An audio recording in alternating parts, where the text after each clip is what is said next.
എല്ലാവർക്കും നമസ്കാരം. നമ്മൾക്കറിയാം, പലപ്പോഴും നമ്മളൊക്കെ പ്രാർത്ഥിച്ചിട്ട് അതിന് മറുപടി ലഭിക്കാതിരിക്കുമ്പോൾ നമ്മൾക്കൊക്കെ പ്രാർത്ഥനയിൽ ഒരു മടുപ്പ് തോന്നും, അല്ലേ?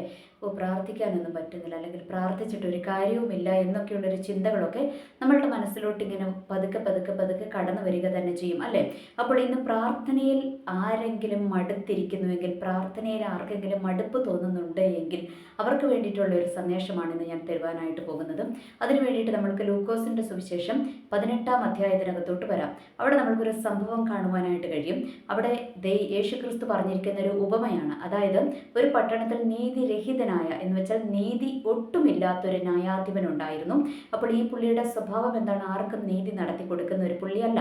അപ്പോൾ അദ്ദേഹത്തിൻ്റെ അടുത്ത് ഒരു വിധവയായ സ്ത്രീ വന്നിട്ട് പറഞ്ഞു, എൻ്റെ പ്രതിയോഗിയോട് എനിക്ക് നീതി നടത്തിത്തരണം, പ്രതിക്രിയ നടത്തിത്തരണമെന്ന് ഇദ്ദേഹത്തോട് ഈ വിധവയായ സ്ത്രീ അപേക്ഷിച്ചു. എന്നാൽ ഇവൾ കുറേ പ്രാവശ്യം വന്നിട്ടൊന്നും ഇദ്ദേഹം അത് മൈൻഡ് ചെയ്തില്ല. എന്നാൽ ഒരു പ്രാവശ്യം ഇദ്ദേഹത്തിന് തന്നെ തോന്നി, ഇനിയും ഇവളെ ഞാൻ അസഹ്യപ്പെടുത്തിയാൽ എന്ത് സംഭവിക്കും? ഇവളെ വന്നിട്ട് എൻ്റെ മുഖത്തടിക്കും. കാരണം അവൾ കുറേ പ്രാവശ്യമായി വന്നു പോകുന്നു.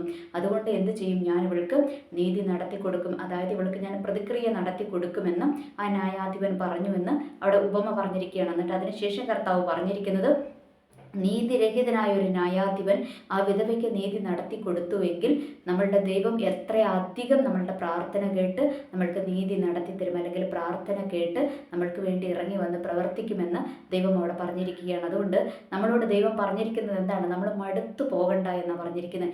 ദൈവത്തിന് ഒരു സമയമുണ്ട്. ആ സമയത്താണ് ദൈവത്തിൻ്റെ മറുപടികൾ വെളിപ്പെടുന്നത്. അതെന്തിനാ ആ സമയം വെച്ചിരിക്കുന്നതെന്നറിയാവോ? നമ്മളുടെ വിശ്വാസം ത്യജിച്ചു പോകാതിരിക്കാൻ, ഒന്ന്. രണ്ടാമത് എന്താണ്? നമ്മളുടെ വിശ്വാസത്തെ ഒന്ന് വർദ്ധിപ്പിക്കുവാൻ വേണ്ടിയിട്ട്. മൂന്നാമത് എന്താണ്? ദൈവം നമ്മളെ ക്ഷമ പഠിപ്പിക്കുവാൻ വേണ്ടിയിട്ട്, സഹിഷ്ണുത പഠിപ്പിക്കുവാൻ വേണ്ടിയിട്ട്. നാലാമത് എന്താണ്? അതിൻ്റെ പെർഫെക്റ്റ് ടൈമിൽ അനുഗ്രഹം അല്ലെങ്കിൽ പ്രാർത്ഥനയുടെ മറുപടി നമ്മളുടെ കരത്തിൽ ലഭിക്കുവാൻ വേണ്ടിയിട്ടാണ്. അപ്പോൾ നമ്മൾ ചിലപ്പോൾ ചോദിക്കും, ദൈവമേ എനിക്ക് ഇപ്പോൾ വേണമെന്ന്. ചിലപ്പോൾ ഇപ്പോൾ തന്നു കഴിയുമ്പോൾ അതിൻ്റെ ഒരു മഹത്വം അല്ലെങ്കിൽ അതിൻ്റെ ഒരു വില നമ്മൾക്ക് മനസ്സിലായി എന്ന് വരത്തില്ല. അത് കുറേ കൂടെ കഴിഞ്ഞിട്ട് കിട്ടുമ്പോൾ, അല്ലെങ്കിൽ അതിൻ്റെ പെർഫെക്റ്റ് ടൈമിൽ നമ്മളുടെ കരത്തിൽ കിട്ടിക്കഴിയുമ്പോഴായിരിക്കും നമ്മൾക്ക് എന്തുണ്ടാകുന്നത്? അതിന് വിലയുണ്ടാകുന്നത്. അപ്പോൾ അതുകൊണ്ടാണ് ദൈവം പറഞ്ഞിരിക്കുന്നത് എന്താണ്? മടുത്തു പോകാതെ നിങ്ങൾ എപ്പോഴും പ്രാർത്ഥിച്ചു കൊണ്ടിരിക്കണം എന്ന് പറയുന്നത്. ഓക്കെ, അപ്പോൾ നമ്മളുടെയൊക്കെ ജീവിതത്തിൽ നമ്മൾ ദൈവത്തോട് പല കാര്യങ്ങളും ഇങ്ങനെ, അല്ലേ, എനിക്ക് ഇപ്പോൾ കിട്ടണം എന്ന് പറഞ്ഞ് നമ്മൾ പ്രാർത്ഥിച്ചു കൊണ്ടിരിക്കും. എന്നാൽ പലപ്പോഴും നമ്മളുടെ നീതി അല്ലെങ്കിൽ പ്രാർത്ഥനയുടെ മറുപടികളൊന്നും എന്താണ്? ചിലപ്പോൾ അതേ സ്പോട്ടിൽ നമ്മൾക്ക് ലഭിച്ചു എന്ന് വരത്തില്ല. അത് കുറച്ച് കഴിഞ്ഞിട്ടായിരിക്കും നമ്മൾക്ക് കിട്ടുന്നത്. അതിനെല്ലാം ദൈവത്തിനൊരു പദ്ധതിയുണ്ട്. എന്തിനാണെന്നറിയാമോ? ഒന്ന് നമ്മളെ ഒന്ന് രൂപപ്പെടുത്തിയെടുക്കണം, നമ്മളെ ഒന്ന് പരുവപ്പെടുത്തിയെടുക്കണം. അതിനു വേണ്ടിയിട്ടും കൂടിയാണ് ദൈവം ഇങ്ങനെ പ്രാർത്ഥനയുടെ മറുപടികൾ കുറച്ച് ലേറ്റ് ആക്കിപ്പിക്കുന്നത് എന്നുള്ളൊരു യാഥാർത്ഥ്യം നമ്മൾ തിരിച്ചറിയുക. ഇനി ഈ ലേറ്റ് ആക്കിപ്പിക്കുന്നത് നമ്മളെ മുഷിപ്പിക്കാനാണ്? അല്ല, നമ്മളെ എന്തിനാ? ക്ഷമ പഠിപ്പിക്കണം, അല്ലേ? നമ്മൾ ക്ഷമിക്കാൻ പഠിക്കണം. എന്ന് വെച്ചാൽ കാത്തിരിക്കാൻ, ഒരു കാത്തിരിപ്പ് നമ്മളുടെ ജീവിതത്തിൽ ഉണ്ടാകണം. എന്ന് വെച്ചാൽ ദൈവത്തിൻ്റെ എല്ലാ പ്രവർത്തികളും അങ്ങനെയാണല്ലേ? അവസാന നിമിഷമാണ് ദൈവം വന്ന് പ്രവർത്തിക്കുന്നത്. അതെന്തുകൊണ്ടാണ്? നമ്മളുടെ വിശ്വാസത്തെ ദൈവം ഒന്ന് വർദ്ധിപ്പിക്കുന്നതാണ്. എന്നിട്ട് നമ്മൾക്കറിയാം, ലൂക്കോസിൻ്റെ സുവിശേഷം 18-ാം അധ്യായത്തിനകത്തോട്ട് വന്നു കഴിയുമ്പോൾ അവിടെ യേശു കർത്താവ് പറഞ്ഞിരിക്കുകയാണ്, മനുഷ്യപുത്രൻ വരുമ്പോൾ ഭൂമിയിൽ വിശ്വാസം കണ്ടെത്തുമോ എന്നും കൂടി അവിടെ ചോദിച്ചിരിക്കുകയാണ്. എന്ന് വെച്ചാൽ നമ്മൾ ഓരോരുത്തരും എന്താണ്? പ്രാർത്ഥനയുടെ മറുപടികൾ അല്ലെങ്കിൽ അനുഗ്രഹങ്ങൾ ലേറ്റ് ആകുമ്പോൾ നമ്മൾ പതുക്കെ ആത്മീയത്തിൽ നിന്ന് അല്ലെങ്കിൽ പ്രാർത്ഥനയിൽ നിന്ന് നമ്മൾ എങ്ങോട്ട് പോകും? പുറകോട്ട് പോകും. എന്നിട്ട് ഈ പുറകോട്ട് പോയിട്ട് എന്ത് ചെയ്യും? നമ്മൾ പലപ്പോഴും നമ്മളുടേതായ മാനുഷികമായ രീതിയിൽ അതിനൊക്കെ ഉത്തരം കണ്ടെത്തുവാനായിട്ട് നമ്മൾ ശ്രമിക്കും, അല്ലേ? അങ്ങനെയുള്ള കാര്യങ്ങളാണ് ഇന്ന് ലോകത്തിൽ നടന്നുകൊണ്ടിരിക്കുന്നത്. ഇന്ന് പലർക്കും എന്തില്ല? വിശ്വാസമില്ല. വിശ്വാസമൊക്കെ ഇങ്ങനെ ഒരു വക തണുത്ത രീതിയിലോട്ട് പോയിക്കൊണ്ടിരിക്കുകയാണ്. അല്ലെങ്കിൽ കർത്താവ് എന്ന് വരാനാ, എപ്പോൾ കിട്ടാനാ എന്നൊക്കെയുള്ളൊരു ചിന്തയാണ് ഇന്ന് ഓരോരുത്തർക്കും ഉള്ളത്. അങ്ങനെ ഒരു ചിന്ത ഉള്ളത് കൊണ്ടാണ് പലപ്പോഴും, അല്ലെ, ദൈവത്തെ പോലും ഭയമില്ലാതെ പലരും പലതും ഒക്കെ കാട്ടിക്കൂട്ടുന്നത്. എന്നാൽ ദൈവം പറഞ്ഞിരിക്കുകയാണ്, ഒരു യഥാർത്ഥ ഭക്തൻ എന്തുണ്ടാകണം?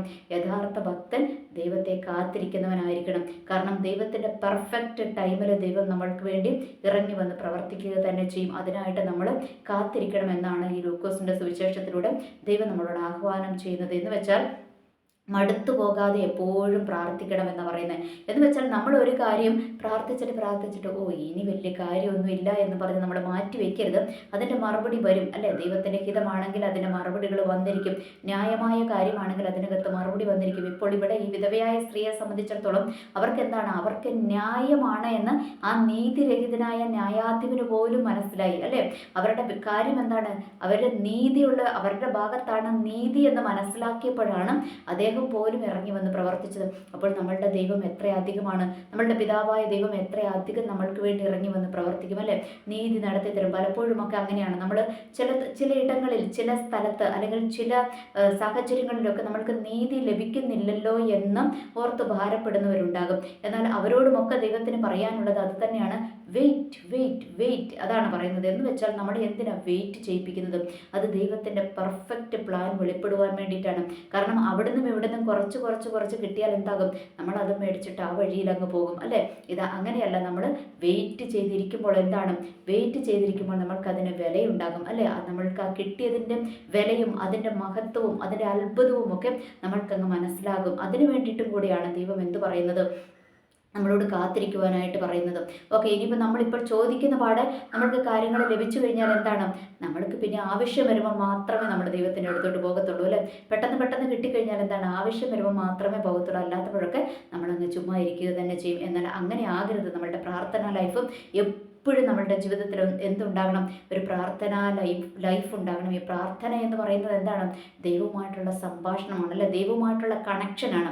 അത് വിട്ടുപോകരുത്. അത് വിട്ടുപോകാതിരിക്കണമെങ്കിൽ കണ്ടിന്യൂ നമ്മൾ ദൈവത്തോട് എന്ത് ചെയ്യണം? ഒരു സംഭാഷണത്തിൽ ഏർപ്പെട്ടുകൊണ്ടേയിരിക്കണം. എന്ന് വെച്ചാൽ ദൈവത്തോട് നമ്മൾ പ്രാർത്ഥിച്ചു കൊണ്ടിരിക്കണം. അപ്പോൾ ഈ പ്രാർത്ഥിച്ചു കൊണ്ടിരിക്കുമ്പോൾ എന്താണ്? ദൈവവുമായിട്ടുള്ള കണക്ഷൻ നമ്മൾക്ക് വിട്ടുപോകാതെ ഇരിക്കുകയും ചെയ്യും. ദൈവം നമ്മളെ പരിപാലിക്കുകയും ചെയ്യും അല്ലേ? നമ്മൾക്ക് നീതി നടത്തി തരും. ചിലയിടങ്ങളിലൊക്കെ നമ്മൾ കയറി ഇറങ്ങുമ്പോൾ നമ്മൾ പറയും, അയ്യോ ഒരു നീതി ഈ വിഷയത്തിൽ കിട്ടുന്നില്ലല്ലോ എന്ന് നമ്മൾ വിചാരിക്കും അല്ലേ? എന്നാൽ പലപ്പോഴും ദൈവത്തിൻ്റെ നീതി വെളിപ്പെട്ട് കഴിയുമ്പോഴാണ് നമ്മൾക്ക് മനസ്സിലാകുന്നതും, ഓ എൻ്റെ ദൈവത്തിൻ്റെ നീതി എനിക്ക് വേണ്ടി ഇറങ്ങി വന്നല്ലോ, എൻ്റെ ദൈവത്തിൻ്റെ നീതി എനിക്ക് വേണ്ടി വെളിപ്പെട്ട് വന്നല്ലോ എന്ന് നമ്മൾക്ക് മനസ്സിലാകുന്നത് അല്ലേ? ചിലർ നമ്മൾക്കറിയാം, നമ്മൾ പോലും ആഗ്രഹിക്കാതെ ചില വിഷയങ്ങൾക്കകത്തോട്ട് നമ്മൾ ചെന്ന് ചാടും. എന്നിട്ട് ചാടിക്കഴിഞ്ഞിട്ട് എന്താണ്? അതിനകത്തുനിന്ന് ഒരു നീതി നമ്മൾക്ക് ലഭിക്കാതെ വരുന്ന സിറ്റുവേഷൻസ് ഉണ്ടാകും. അവിടെയൊക്കെ എന്താണ്? ദൈവത്തിൻ്റെ നീതി നമ്മൾക്ക് വേണ്ടി വെളിപ്പെടുക തന്നെ ചെയ്യുമെന്നുള്ളൊരു വചന ഭാഗമാണ് ഇത്. ഈ ലൂക്കോസിൻ്റെ സുവിശേഷം 18-ാം അധ്യായം. അപ്പോൾ നമ്മളുടെ പ്രാർത്ഥനകളുടെ മറുപടി ലേറ്റ് ആകുമ്പോൾ, നമ്മൾക്ക് നീതി നിഷേധിക്കപ്പെടുമ്പോൾ, പലപ്പോഴും അല്ലേ, നമ്മളുടെ വീടുകളിലാകാം, നമ്മളുടെ സ്കൂളുകളിലാകാം, നമ്മളുടെ ജോലി മേഖലകളിലാകാം, നമ്മളുടെ ചർച്ചുകളിലാകാം, അല്ലെങ്കിൽ സൊസൈറ്റിയിലാകാം, എവിടെയെങ്കിലും ആകട്ടെ, നമ്മൾക്ക് നീതി നിഷേധിക്കപ്പെടുമ്പോൾ നമ്മൾ എന്താ ചെയ്യേണ്ടത്? ദൈവത്തോട് നിരന്തരമായിട്ട് പറഞ്ഞുകൊണ്ടിരിക്കുക, എൻ്റെ നീതിമാനായ രാജാവേ അല്ലെ? ദൈവമാരാ നീതിയുള്ള ദൈവമാണല്ലേ? എനിക്ക് നീതി ഒന്ന് നടത്തി തരണമേ, എനിക്ക് വേണ്ടി അവിടെ നിന്ന് വാദിക്കണമേ. കുറേ പേര് കേസിൻ്റെ കാര്യമൊക്കെ പറഞ്ഞ് പ്രയർ റിക്വസ്റ്റൊക്കെ ഇട്ടിട്ടുണ്ടായിരുന്നു. അപ്പോൾ അവരൊക്കെ മനസ്സിലാക്കേണ്ടത് എന്താണ്? നമ്മളുടെ കേസ് വാദിക്കുന്നവൻ ആരാണ്? നമ്മളുടെ ദൈവമാണ് നമ്മൾക്ക് വേണ്ടി വാദിക്കുന്നത് അല്ലേ? അപ്പോൾ നമ്മളുടെ ഉയരത്തിലെ ന്യായാധിപതി എന്താണ്? നമ്മൾക്ക് നീതി നടത്തി തരും. അതുകൊണ്ട് നമ്മൾ ആ ദൈവത്തിൻ്റെ കരത്തിലോട്ടങ്ങ് ഏൽപ്പിച്ചു കൊടുക്കുവാൻ തയ്യാറായാൽ മതി. നമ്മൾ പ്രാർത്ഥിക്കണം അല്ലേ? ദൈവത്തോട് പ്രാർത്ഥിച്ചു കഴിയുമ്പോൾ ദൈവം എന്താണ്? നമ്മളുടെ പ്രാർത്ഥനകൾക്ക് മറുപടി തരും. അല്ലാതെ നമ്മൾ പ്രാർത്ഥിച്ചിട്ട് നമ്മളെ മൈൻഡ് ചെയ്യാതെ പോകുന്ന ദൈവമല്ല. നമ്മളുടെ പ്രാർത്ഥനകൾക്ക് മറുപടി തരും. ന്യായമായിട്ടാണ് നമ്മളുടെ പ്രാർത്ഥനയെങ്കിൽ, ന്യായത്തോടെയുള്ള കാര്യങ്ങളാണ് നമ്മൾ ചോദിക്കുന്നതെങ്കിൽ ഒന്നും നമ്മൾ ഭയപ്പെടേണ്ട കാര്യമില്ല, പേടിക്കേണ്ട കാര്യമില്ല. അതിൻ്റെ മറുപടി ഇന്നല്ലെങ്കിൽ നാളെ ദൈവം തന്നിരിക്കും. അല്ലെങ്കിൽ ഇന്നല്ലെങ്കിൽ നാളെ നമ്മളുടെ നീതി ദൈവം വെളിപ്പെടുത്തിയിരിക്കും, സത്യം വെളിപ്പെടുത്തിയിരിക്കും എന്നുള്ളൊരു യാഥാർത്ഥ്യം നമ്മൾ തിരിച്ചറിയുക. അതുകൊണ്ട് നമ്മളുടെ വിശ്വാസത്തിൽ നമ്മൾ പുറകോട്ട് പോകാതെ, പ്രാർത്ഥനയിൽ മടുപ്പ് വരാതെ നമ്മൾ ദൈവത്തെ മുറുകെ പിടിക്കുവാനായിട്ട് നമ്മൾ ശ്രമിക്കുക. അതിനുവേണ്ടി ഈ വചനഭാഗം നമ്മൾ ധ്യാനിക്കണം. ഈ വചനം വെച്ചിട്ട് നമ്മൾ ധ്യാനിക്കണം. എന്ന് വെച്ചാൽ ധ്യാനിക്കുക എന്ന് പറഞ്ഞാൽ എന്താണ്? ആ വചനം നമ്മൾ വായിച്ചിട്ട് അത് അല്ലേ, നമ്മൾ അതിനെക്കുറിച്ച് ഇങ്ങനെ ദൈവസന്നിധിയിൽ ഇങ്ങനെ, കർത്താവെ അതിൻ്റെ വെളിപ്പാടുകളും അർത്ഥങ്ങളും എനിക്ക് മനസ്സിലാക്കി തരണമേ എന്ന് പറയുമ്പോൾ ദൈവം അതിൻ്റെ ആഴങ്ങളിലേക്ക് നമ്മളെ കൊണ്ടുപോകും അല്ലേ? ആഴങ്ങളിലേക്ക്, വചനത്തിൻ്റെ ആഴങ്ങളിലേക്ക് ഇറങ്ങിക്കഴിയുമ്പോൾ എന്താണ്? നമ്മൾക്കൊരു വലിയ റിലീഫ് നമ്മളുടെ ജീവിതത്തിൽ വരും. പിന്നെ എന്താണ്? ദൈവം പുതിയ വെളിപ്പാടുകളെ തരും. ദൈവത്തിൻ്റെ ദർശനങ്ങൾ നമ്മളിലേക്ക് വരും അല്ലേ? ദൈവത്തിൻ്റെ പ്രവചനങ്ങൾ നമ്മളിലേക്ക് വരും. ദൈവം തന്നെ നമ്മളോട് സംസാരിക്കും. ദൈവത്തിൻ്റെ ശബ്ദം കേൾപ്പിക്കും. ഇതൊക്കെയാണ് ഈ വചന ധ്യാനത്തിൻ്റെ മറ്റൊരു തലം എന്ന് പറയുന്നത്. ഓക്കെ, അപ്പോൾ നമ്മൾ വെറുതെ നമ്മളെല്ലാവരും വചനം വായിക്കുന്ന തിരക്കിലാണല്ലേ? അപ്പോൾ ഈ വചനം വായിക്കുമ്പോൾ എന്താണ്? അത് ധ്യാനമായി മാറാനും നമ്മൾ പ്രത്യേകം ശ്രദ്ധിക്കണം. അതുകൊണ്ടാണ് ഞാൻ പറഞ്ഞത്, ഒരു ദിവസം പഴയ നിയമത്തിൽ നിന്നൊരധ്യായവും പുതിയ നിയമത്തിൽ നിന്നൊരധ്യായവും മാത്രം വായിക്കാൻ ഞാൻ പറഞ്ഞത്. കാരണം എന്താണ്? അത് ചുമ്മാ വായിച്ച് വായിച്ച് പോകാനല്ല, അതിൻ്റെ ആഴങ്ങളിലേക്ക് നമ്മൾ ഇറങ്ങണം, അല്ലെ? അത് നമ്മൾ ധ്യാനിക്കണം. അപ്പോഴാണ് നമ്മൾക്ക് അതിൻ്റെ മർമ്മങ്ങൾ വെളിപ്പെട്ട് കിട്ടുന്നത്. ആ മർമ്മങ്ങൾ വെളിപ്പെട്ട് കിട്ടിക്കഴിയുമ്പോൾ എന്ത് സംഭവിക്കുമെന്നറിയാമോ? നമ്മളുടെ ജീവിതത്തിൽ അത്ഭുതങ്ങൾ സംഭവിക്കും. അതുകൂടാതെ നമ്മളുടെ വിശ്വാസം വർദ്ധിപ്പിക്കും, അല്ലെ? വിശ്വാസം വർദ്ധിക്കും. ദൈവത്തിൻ്റെ പ്രവർത്തികൾ നമ്മളുടെ ജീവിതത്തിലേക്ക് ഇങ്ങനെ മഴ പോലെ ഒഴുകി വരുവാനായിട്ട് ഇടയാകും എന്നുള്ളൊരു യാഥാർത്ഥ്യം കൂടെ നമ്മൾ തിരിച്ചറിയുക. അതുകൊണ്ട് ആരെങ്കിലും പ്രാർത്ഥനയിൽ മടുപ്പും അല്ലെങ്കിൽ എനിക്ക് നീതി നിഷേധിക്കപ്പെടുന്നു എന്ന് നമ്മൾ വിചാരിച്ചിരിക്കുകയാണെങ്കിൽ ഈ ലൂക്കോസിൻ്റെ സുവിശേഷം 18-ാം അധ്യായം നമ്മളൊന്ന് പ്രാർത്ഥിക്കുക, അത് നമ്മൾ ധ്യാനിക്കുക.